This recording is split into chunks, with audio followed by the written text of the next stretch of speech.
आपल्या नांदेड जिल्ह्यामध्ये कालपासून जो पाऊस सुरू आहे त्यामध्ये मुख्यत्वे करून जे 4 तालुके आहेत किनवट, माहूर, हदगाव, हिमायतनगर आणि त्याचप्रमाणे जिल्ह्यातील इतर काही भागांमध्ये सुद्धा मुसळधार पाऊस झालेला आहे। 26 मंडळांमध्ये अतिवृष्टी झाल्याचं आपल्याला सकाळी आकडेवारी प्राप्त झालेली आहे। त्या अनुषंगाने काल रात्रीपासूनच बचाव कार्य व मदत कार्य ज्या ठिकाणी आवश्यक आहे त्या ठिकाणी सुरू करण्यात आलेलं आहे।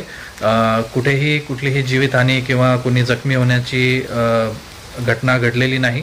मात्र काही ठिकाणी अगदी कमी प्रमाणात का होईना परंतु घरांची पडझड, पशुधनाचं नुकसान आणि शेतीचा मात्र मोठ्या प्रमाणावर नुकसान झालेलं आहे। त्याबाबत पाऊस ओसरताच आपण पंचनाम्यांची प्रक्रिया सुरू करतो आहोत। या अनुषंगाने सर्व जिल्हावासियांना जिल्हा प्रशासनातर्फे माझं आवाहन राहील की आपण धोकादायक असणाऱ्या परिस्थितीमध्ये जाऊ नये। विशेषतः जिथे जलप्रवाह हे आता भरलेले आहेत आणि ते वेगाने वाहत आहेत अशा ठिकाणी कुणीही जाऊ नये। त्याचप्रमाणे जर रस्ते कुठे बंद झालेत किंवा बंद असतील तर अशा ठिकाणी सुद्धा आपण जाण्याचा प्रयत्न करू नये। सर्वप्रथम आपण स्वतःची काळजी घ्यावी। प्रशासन या बाबतीत पूर्णतः सतर्क असून कुठलीही अडचण आल्यास आपण आपल्या नियंत्रण कक्षात संपर्क साधू शकता।